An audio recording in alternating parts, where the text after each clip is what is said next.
before 2008, 2007, London was the biggest financial capital center of the world, because in the city of London, the center of London, there's a place called the City of London that has a whole different legal system. So there's a whole different world in the middle of London. It's still there right now. It's very near the House of Parliament. I went to a forum there, and there's a whole little place, and they have a completely different standard to anywhere else in the country. They have their own legal standard. They have their own courts. They have their own judiciary. They have their own tax regime. And also, they're on common British law, not on other types of laws which are in the whole country. And there's no Bill of Rights.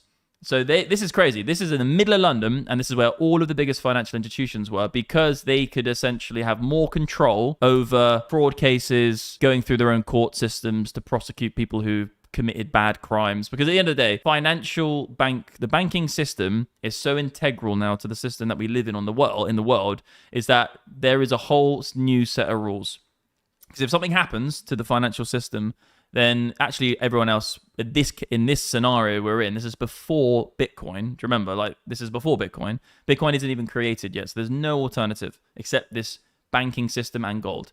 And basically, the whole fucking thing is a load of bollocks. Anyway, I don't even agree with it. But what I'm saying is that 2008 was essentially the collapse of that system being the predominant system that was going to last another 100 years of being the predominant thing.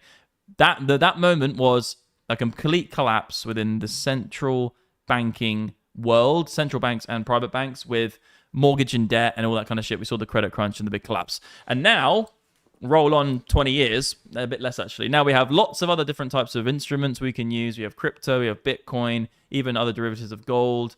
And the market for finance has changed a little bit. But anyway, I'm just saying that 2008 fucked London.